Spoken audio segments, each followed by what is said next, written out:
आदाब।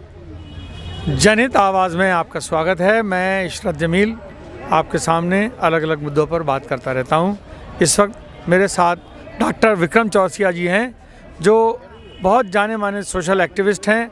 दलित समाज, SC ST OBC और माइनॉरिटीज़ के लिए वो लगातार काम करते चले आए हैं और वो बेहद बहुत ज़्यादा एजुकेटेड हैं, लर्निड हैं, वेल रेड हैं। उनकी एजुकेशन के बारे में कहा जाए और उनकी समाज सेवा के बारे में कहा जाए तो मैं ये कहते हुए मुझे बिल्कुल भी संकोच नहीं है कि एक समंदर है उनके अंदर जो समाज सेवा का छुपा हुआ है। लेकिन कॉन्स्टिट्यूशन में जो भी अधिकार दिए हुए हैं उससे वो कितना संतुष्ट हैं, अपने समाज के बारे में कितना संतुष्ट हैं और क्या उनकी लड़ाई है और किस बात पर वो एक्टिविटी कर रहे हैं, एक्टिविस्ट हैं किस चीज़ के लिए। मैं चाह रहा हूँ कि मैं उनसे फेस टू फेस बात करूँ। आपके सामने डॉक्टर चौरसिया मौजूद हैं। डॉक्टर चौरसिया, आपका जो है वॉइस ऑफ पीपल में आपका स्वागत है। बहुत बहुत आभार। यार मैंने जनहित आवाज़ बोला था। नहीं अब दोबारा ले लो, इसमें एडिट करके डाल लेंगे इसमें, ठीक है? इनसे ले लेते हैं डायरेक्ट। हाँ बस आप बोलो। आभार सर। नमस्कार सर, मैं डॉक्टर विक्रम चौरसिया। अपने स्कूल समय से ही डिप्राइव्ड बच्चों के लिए मैं काम करते रहा, फिर ओल्ड एज वृद्धाश्रम वगैरह में भी जुड़ा रहा। आज जब मैं दिल्ली में आया, देखा तो दिल्ली गवर्नमेंट या केंद्र सरकार जो बोलती है जो राइट टू एजुकेशन है, या जो हमारा कॉन्स्टिट्यूशन में आर्टिकल 14 मेंशन किया गया है संविधान के अनुच्छेद 14 में, उसका कितना वायलेशंस हो रहा है इक्वलिटी बिफोर लॉ, ये आप देख सकते हैं बहुत करीब से। आप दिल्ली के किसी भी स्लम में चले जाइए या झुग्गी झोपड़ियों में, आखिर वो झुग्गी झोपड़ी स्लम कहाँ से आता है? इसीलिए मैं बोलता हूँ इंडिया, भारत, हिंदुस्तान ये तीनों है। इंडिया हमारे बड़े बड़े महानगरों के अट्टालिकाओं में रहती है, उसी के बगल में भारत रहता है, उसी के बगल में हिंदुस्तान। ये सब हम ही सभी लोगों ने इस लॉकडाउन कोविड के दौर में देखा कि कैसे हमारे इंडिया वालों ने, क्योंकि वो बड़े बड़े अटलिका उसके बगल में झुग्गी झोपड़ी में जो भारत के लोग रहते हैं, हमने देखा कि कैसे उन लोगों के साथ वायलेशन हुआ। वो लोग अपने घर जाने के क्रम में उन लोगों को वहाँ रोका तक नहीं किया खाने के लिए, किसी ट्रक और बसों के नीचे दबकर मारे गए। ये चीज़ें हम सभी ने अपनी आंखों से देखी। ये अभी समसामयिक विषय है, तब इसमें मैं बात करूँ। लेकिन शिक्षा की जो हालत, जो गर्त है, उन्हीं के बच्चों का, जो स्लम के बच्चे हैं जिनके साथ हम लोग लगातार काम कर रहे हैं बचपन से, और अभी भी झुग्गी झोपड़ियों में लगातार हमारी टीम रेगुलर काम करे। अभी सीमा समृति दीदी थी जो ये बोल रही थी कि अभी जस्ट मैं आती हूँ। तो हमारा ये कहने का मतलब है कि जो शिक्षा की बात करें, अब नहीं एजुकेशन हर जगह अच्छी हो रही है, लेकिन हम तो देख रहे हैं कि एजुकेशन को ही ध्वस्त करती जा रही है सरकार। और ये 80 करोड़ जो जॉब की बात की जा रही थी कि 2021 तक 80 करोड़ नौकरियां होंगी, ये तो हम देख रहे हैं कि सारी नौकरियां लोगों की छीनी जा रही है प्राइवेटाइजेशन कर करके। तो बहुत सारे ऐसे मुद्दे हैं और जो चीज़ें खुद मैं फेस किया हूं कई बार, जो आप अभी कुछ पिछले दिनों ही देखें कि सीटेट के परीक्षा रद्द हो गया। इस ठंड में जो बच्चा गया होगा, आप सोच के देखिए, पेपर देने, और वो सेंटर पर पहुँचता है और तब पता चलता है कि नहीं, ये तो कैंसिल हो गया, इसलिए क्योंकि ये इस पेपर में पहले लीक हो चुकी थी। तो ये सारे जो मुद्दे हैं, तो ये सरकार की मंशा नहीं है कि ये नहीं चाहती कि जो मध्यम गरीब परिवार के मिडिल फैमिली है, उसमें भी जो मूल निवासी OBC SC ST वाले हैं वो आगे बढ़े।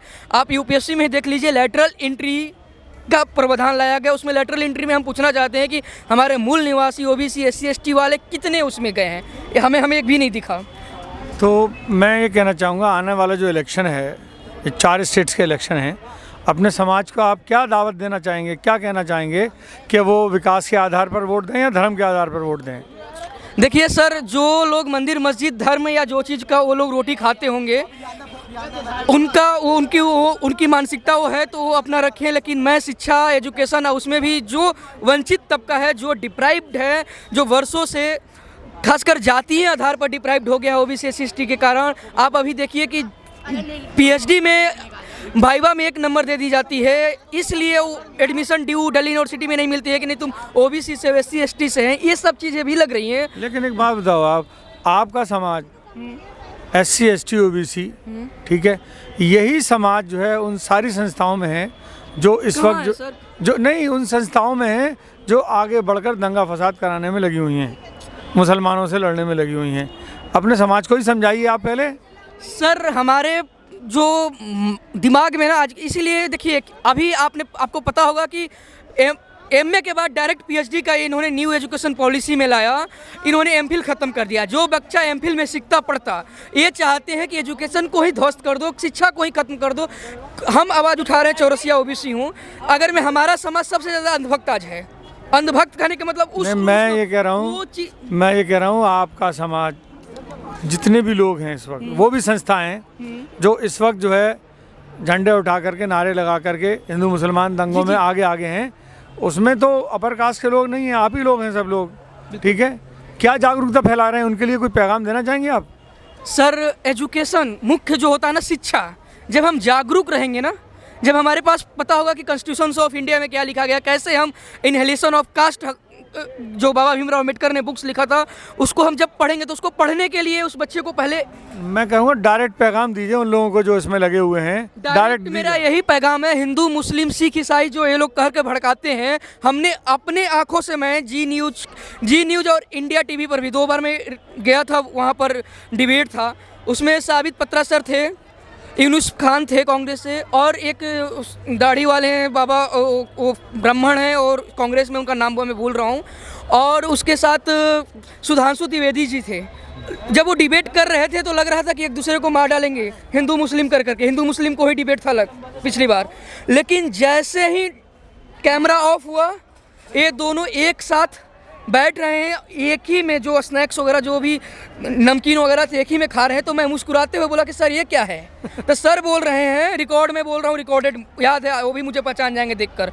मैंने वो बोले कि भाई देखो, वो कैमरा पर था जनता को दिखाने के लिए, ये हम लोग का प्यार मोहब्बत है। तो सर ये चीज़ें मैंने खुद देखा है, फेस किया है। और कुछ लोग मैं बचपन से जब से था, जब चलने सीख रहा था, तो मुझे मुस्लिम बंधु ही जो लोग थे, मैंने नानी गाँव के घर में एक ही में सटा हुआ हिंदू मुस्लिम का पूरा घर ही, बड़े बड़े, आज भी वो लोग इतना प्यार देते हैं। देखो भगिना आ गया, विक्रम आ गया, और इतना प्यार देते हैं कि साथ में बैठा कर खिलाते हैं, रखते हैं। उनके घर में मैं जाता हूँ, मेरी मम्मी जाती है तो कहते हैं बचिया आ गई अपने भोजपुरी भाषा में। तो सर ये ना सिर्फ पॉलिटिकल डायलेमा है, ये राजनीतिक रोटियां सेकने के लिए हिंदू मुस्लिम करते हैं। बाकी सारे राजनेता सारे चतुर हैं, जानते हैं कि कुछ लोग बोलते हैं कि हम हिंदू राष्ट्र बनाएंगे, मुस्लिम राष्ट्र बनाएंगे, कुछ नहीं, ये सिर्फ आम जनता को बोलते हैं ना कि डायलेमा में फंसाकर इनको अपनी वोट की।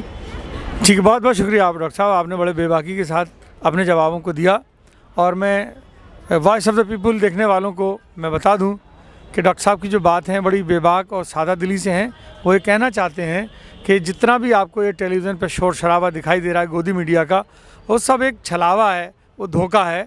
असल में हमारा समाज एक साथ में रहने वाला समाज है, जिसमें हिंदू मुसलमान सिख ईसाई सारी जो धर्म के लोग हैं, जातियों के लोग हैं, एक साथ रहते चले आए हैं, मोहब्बत से चले आए हैं, आज भी मोहब्बत के साथ हैं। और ये जो मुखौटा नफ़रत का दिखाई दे रहा है, ये आर्जी है, ये टेम्परेरी है, ये कुछ दिन में ख़त्म हो जाएगा, सिर्फ सत्ता पाने का एक हथियार है। अंतिम कमेंट मेरा ये रहेगा, मानवता ही हमारे लिए सबसे बड़ा धर्म है जी।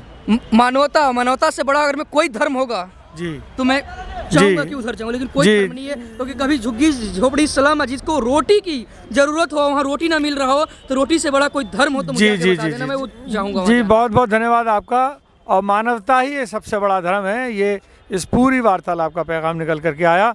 और मेरी आप सबसे अनुरोध है कि मानवता को ही धर्म समझें और बाकी सारी चीज़ों को दूर रखें।